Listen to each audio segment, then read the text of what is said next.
La mente es como un paracaídas, solo funciona cuando está abierta. Por esto, los invito a que abran la mente hacia un viaje de aprendizaje y conocimiento en los cuales mi compañero Ronaldo Castillejo y yo seremos sus guías. Comenzamos.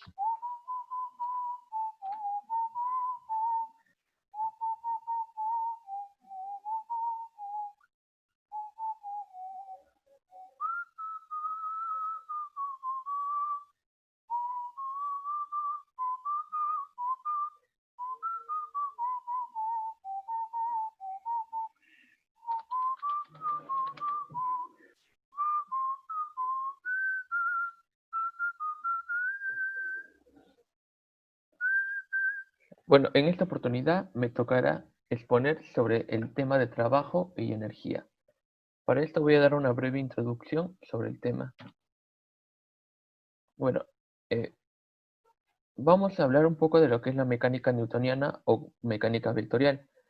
Esta es una formulación específica de la mecánica clásica y estudia el movimiento de partículas y sólidos en un espacio euclidiano unidimensional, bidimensional y tridimensional.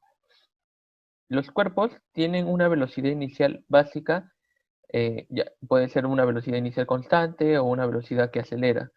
Los cuerpos también tienen tienen, tienen un sistema de referencia inercial, donde en estas se basan las ecuaciones básicas del movimiento, que se reducen a las leyes de Newton, y estas provienen en honor a Isaac Newton, que hizo las contribuciones fundamentales a esta teoría. Bueno, la mecánica clásica está dividida en estática, que trata sobre las fuerzas en equilibrio mecánico; cinemática, que estudia el movimiento sin tener en cuenta las causas que lo producen; y la dinámica, que estudia los movimientos y las causas que lo producen. Estas ya las hemos podido estudiar anteriormente en clase, pero es bueno tener los conceptos previos para analizar este tema.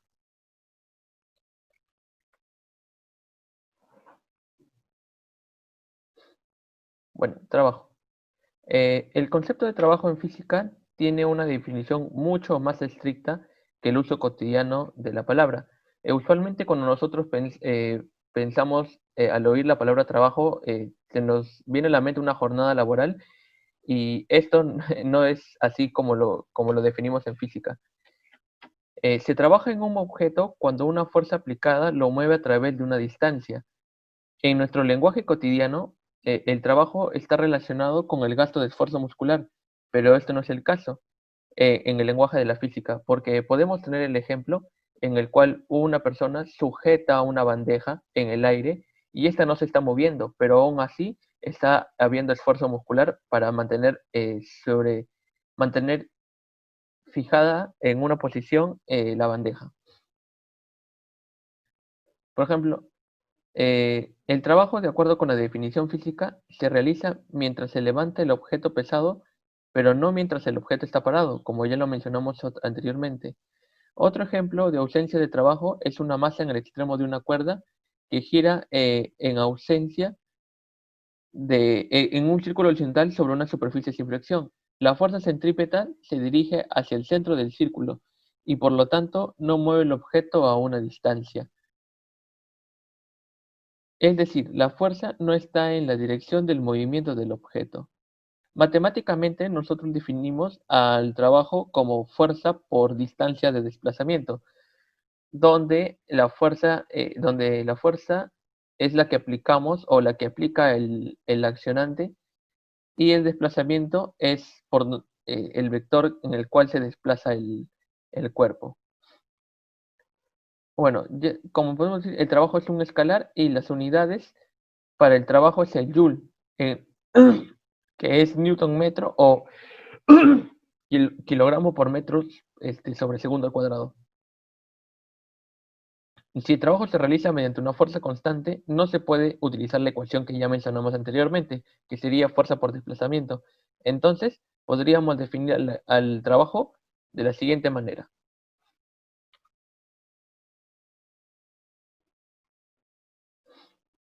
Bueno, como vemos en esta ecuación aparece la integral. de línea y se calcula a lo largo de la trayectoria especificada.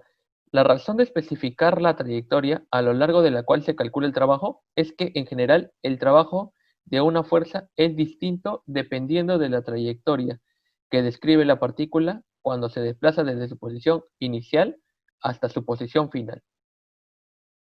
Y así lo observamos en la imagen de abajo, que podremos ver una curva y en la cual tiene podemos ver su vector posición inicial y su vector posición final y la variación de estos.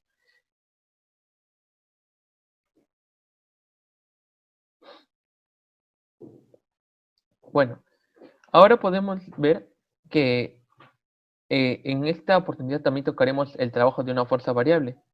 Y es interesante saber que las fuerzas que encontramos todos los días son en su naturaleza, son de naturaleza variable, lo que se define a estas entonces como fuerzas variables. Se dice que una fuerza realiza trabajo en un sistema si hay un desplazamiento en el sistema al aplicar la fuerza en la dirección de la fuerza. En el caso de una fuerza variable, la integración es necesaria para calcular el trabajo realizado. Y el trabajo realizado por una fuerza constante, como sabemos, desplaza un objeto que se puede dar por la fórmula igual a F por la variación del desplazamiento. En el caso de una fuerza variable, el trabajo se calcula con la ayuda de la integración.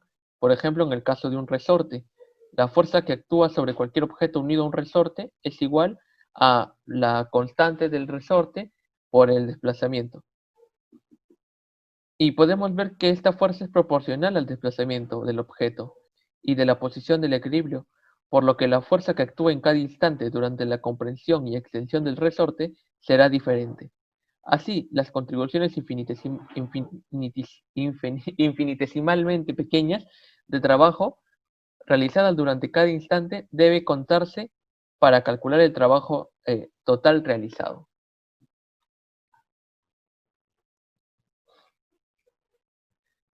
Bueno, ahora tocaremos el concepto de energía. Bueno, es correcto dar una apertura a esto suponiendo que cuanto mayor sea la velocidad de un cuerpo, mayor efecto podría tener en otros cuerpos. Y esto lo vemos en choques y como ya lo veremos más adelante, ¿no? Y esta no depende de la dirección ni de la velocidad, solo en realidad es su magnitud. Bueno, a finales del siglo XVII se introdujo en la física una cantidad para explicar las colisiones entre dos cuerpos perfectamente elásticos, en lo que un cuerpo choca frontalmente con un cuerpo idéntico en reposo. El primer cuerpo se detiene y el segundo se mueve con la velocidad inicial del primero. Bueno, si hemos tenido ir al billar a los billares que están al frente de la uni, muchos de mis compañeros creo que sabrán sobre esto, ¿no? Y no solo esto ocurre acá, también ocurre en el croquet. Eh, Podemos observar también este tipo de condiciones. La idea detrás de esta cantidad estaba basada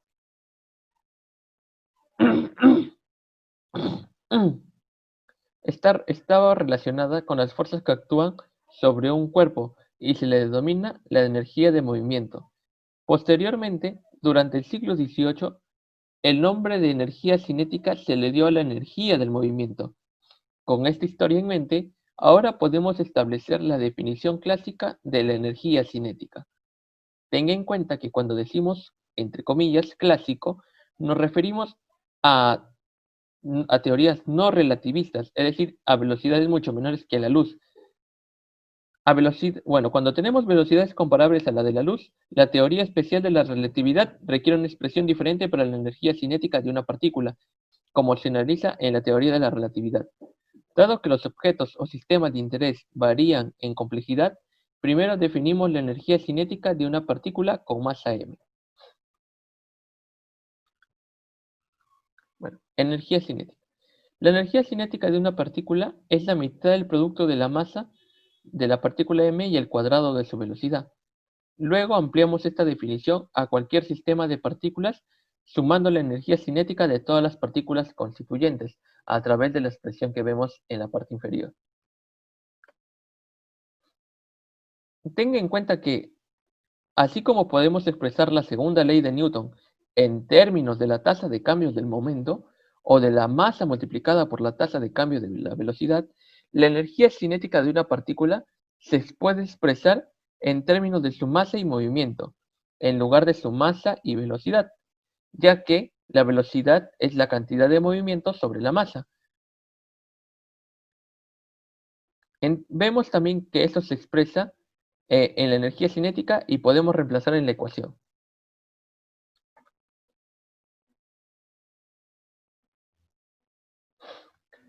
Acá podemos ver la relación entre la energía cinética y la energía potencial. Eh, un, por ejemplo, podemos ver el ejemplo de un globo. Un globo, al estar cerrado, tiene energía potencial, pero al momento de abrir la boquilla, esta va a tener energía cinética. Entonces, la energía cinética es la energía asociada con el movimiento y la energía potencial es la energía asociada con la posición de un sistema. Es decir, energía en general es la capacidad para realizar trabajo. Tanto la energía cinética como la potencial representan los dos tipos fundamentales de energía existente. Cualquier otra energía es una diferente versión de energía cinética o potencial o una combinación de ambas. Energía potencial. La energía potencial es también conocida como energía almacenada y es la capacidad de un sistema para realizar un trabajo debido a su posición o estructura interna, como ya lo vimos en el ejemplo del globo.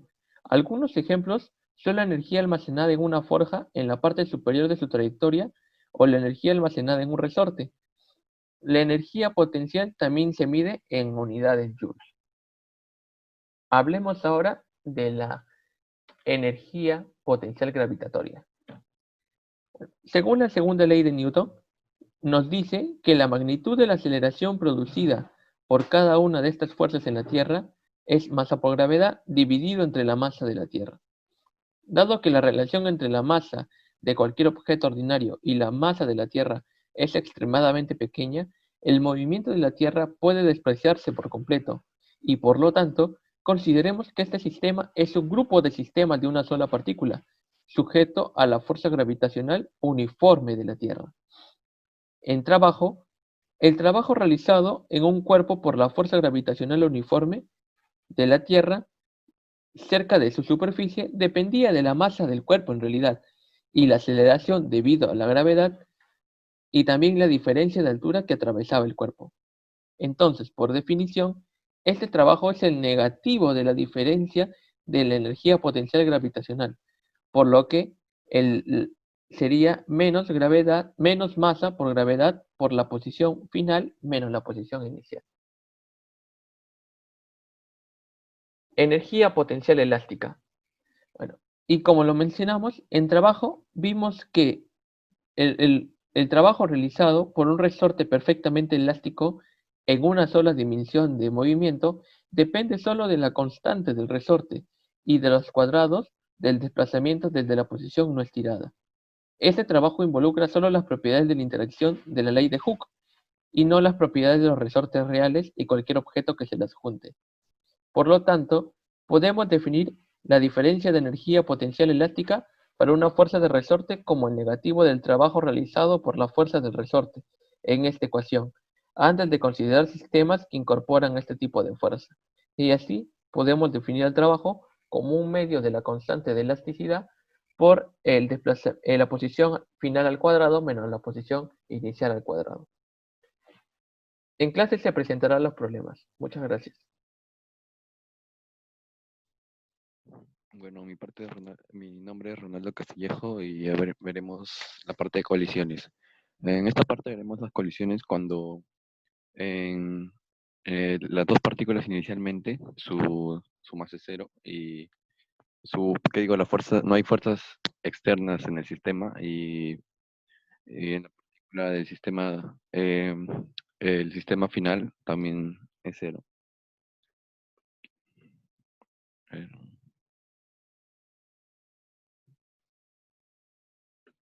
Y ahora vamos a ver la conservación de cantidad de movimiento. Como hemos dicho, en el sistema inicial no hay fuerzas externas sobre los cuerpos. Entonces, con eso podríamos concluir que de la cantidad de movimiento del sistema inicial va a ser igual a la cantidad de movimiento del sistema final. Ahora vamos a ver las colisiones inelásticas. ¿Qué son las las colisiones inelásticas? Como ya he dicho, en este tipo de colisiones veremos cuando no hay alteración de la cantidad de movimiento, no hay fuerzas externas que actúen sobre el sistema. Entonces, lo que pasa es que en las colisiones inelásticas, al ver el choque, el sistema pierde energía. Eso que desprende energía al chocar. Entonces, eso qué quiere decir que energía cinética inicial va a ser diferente a la energía cinética final. La cinética inicial va a ser mayor, obviamente. Y en esto vamos a ver a la perfectamente inelástica. Esta, como vemos a la perfectamente inelástica, la energía mecánica inicial es mucho mayor que la energía energía cinética final, ya que, ya que este desprende bastante calor al chocarse. Por ejemplo, cuando dos cuerpos colisionan, dos coches, estos se chocan y quedan pegados. Y al tocar la parte del carro, se nota que está demasiado caliente, ya que estos liberan mucha energía. Recuerda que en las perfectamente inelásticas, ambos cuerpos quedan pegados. Bien, se puede quedar quieto pegados o pueden moverse con cierta velocidad. Y las inelásticas, como habíamos dicho. La perfectamente inelástica es un caso de las inelásticas. Eh, Esto se da, por ejemplo, cuando una pelota de goma choca contra la pared. Cierta, cierta energía se desprende, pero es muy poca o poca. Ahora vamos a ver las colisiones elásticas. Esta se define porque cuando la energía inicial cinética del sistema va a ser igual a la energía cinética final del sistema. Recuerda que es el del sistema. Y la cantidad de movimiento también se conserva, como en todas las colisiones, ¿no? Vamos a ver el coeficiente de restitución. Es una relación entre la velocidad final de ambos cuerpos, en la diferencia de velocidad final de ambos cuerpos, y multiplicado por un menos. Cuando este coeficiente sea cero, analizando las velocidades finales e iniciales de ambos cuerpos, podemos aseverar que el choque es perfectamente inelástico. Si este varía entre cero y uno, es inelástico. Y si este es uno, entonces el choque es elástico. Ahora vamos a ver las colisiones en dimensiones. Cuando los dos cuerpos están en una recta. Espera. Mm, uma- Cuando aquí está mi cuerpo uno, mi cuerpo 2 sobre una recta. Bien, pueden ir a chocar, ¿sí?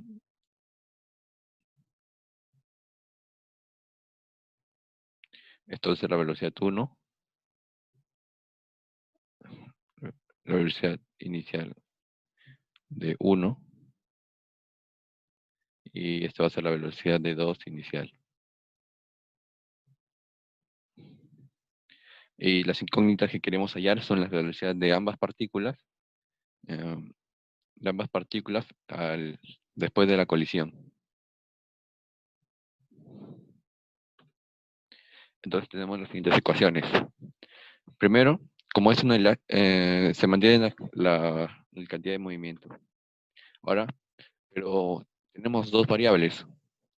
Y entonces, ¿qué nos faltaría? Otra ecuación.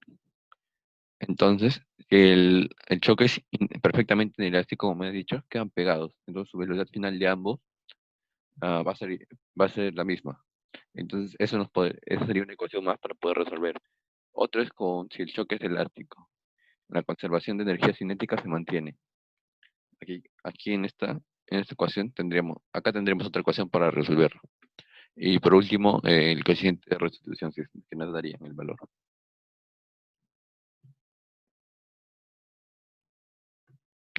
Bien, ahora pasamos al siguiente. Colisiones perfectamente inelásticas en una dimensión. Como hemos dicho anteriormente, eh, como ambos quedan pegados, su velocidad final son la misma. Entonces acá podemos despejar la velocidad final cuando pasamos a dividir estas masas. La velocidad final de ambos es la misma.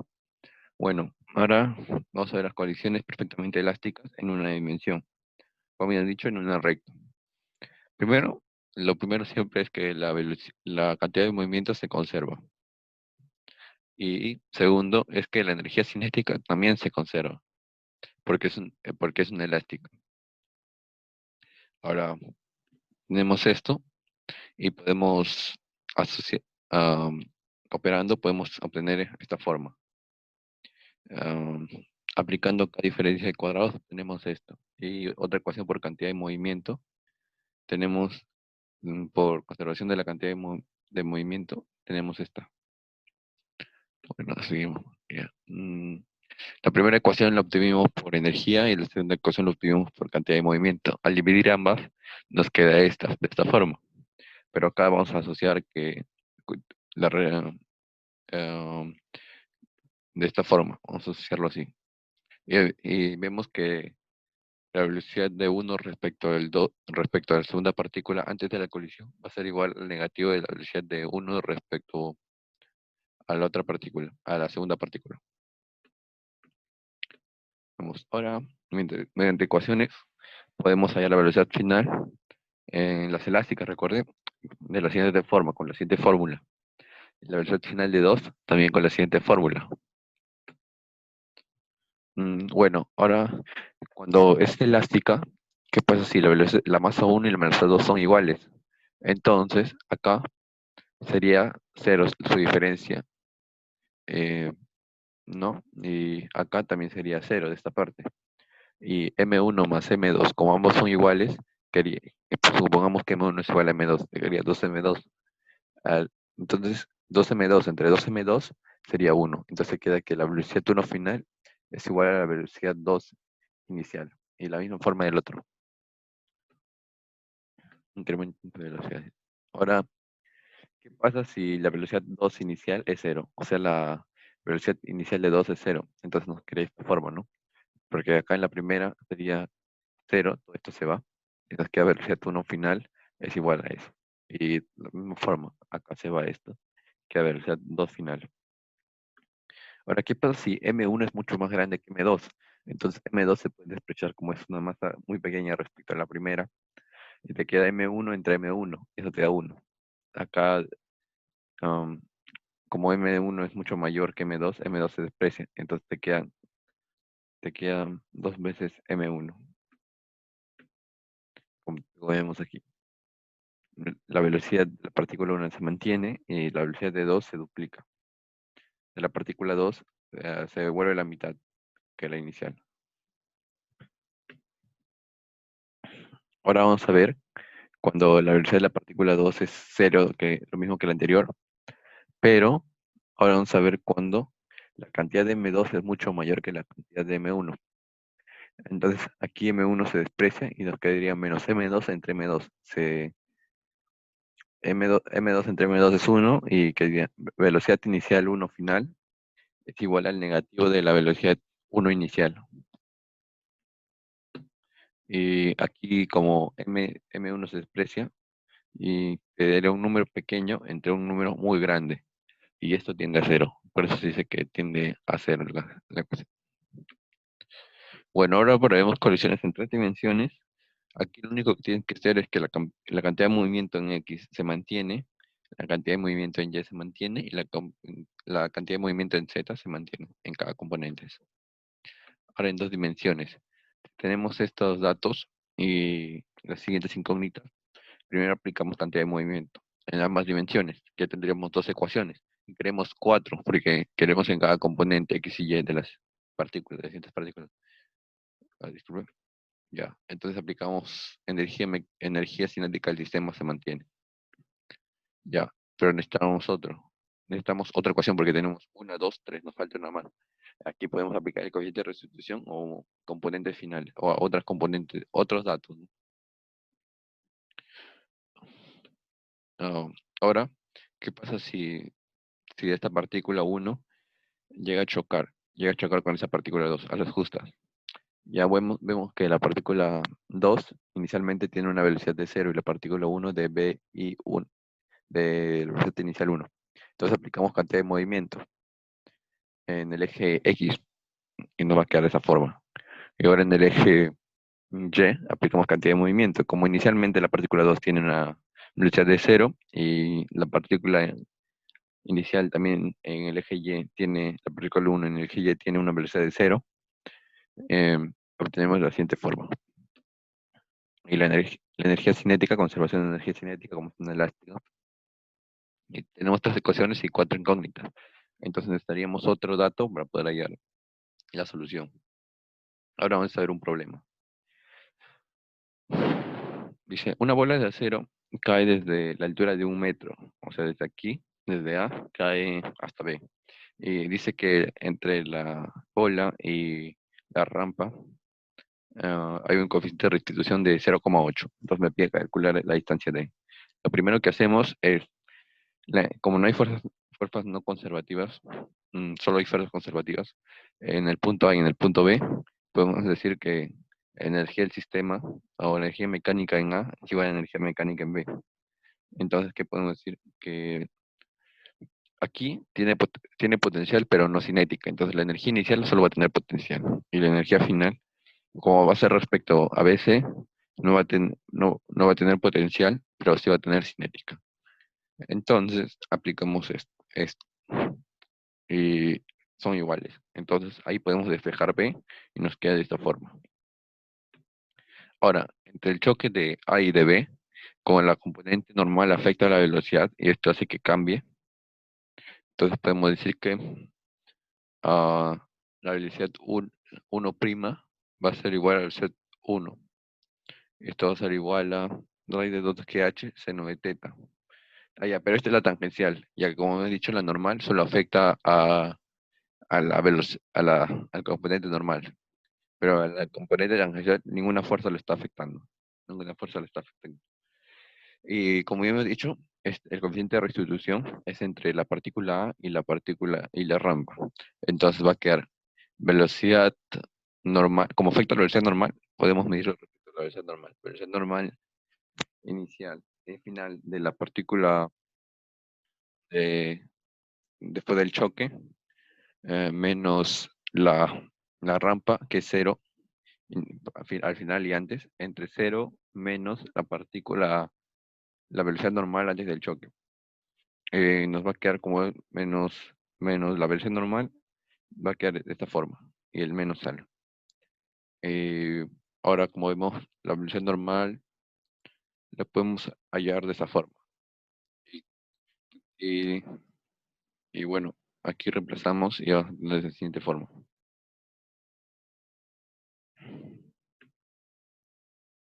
Ahora, sumamos ambos componentes para hallar el módulo de la velocidad final al cuadrado y obtenemos de esta forma.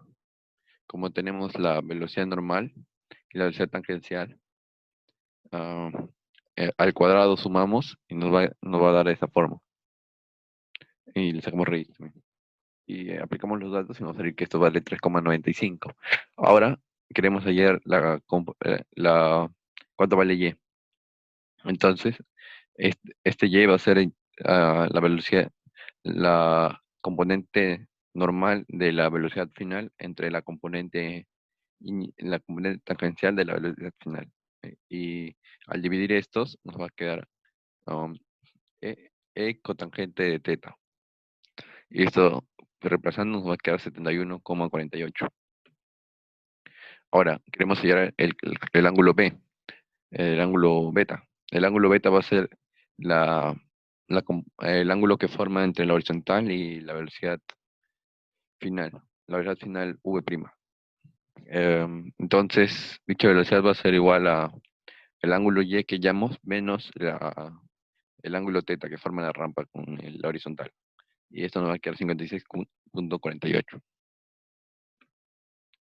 Ahora ya tenemos la velocidad con que sale y el ángulo que forma con la horizontal. Entonces aplicamos caída libre. Las siguientes fórmulas tenemos de caída libre. Entonces hallamos el tiempo de vuelo. El tiempo de vuelo nos sale 2 v de beta entre la gravedad. Y aquí hallamos la velocidad del componente X y nos multiplicamos por el tiempo de vuelo y nos queda que este tiene un valor de 1,47. Bueno, bueno, eso es todo por mi parte. Muchas gracias por escuchar.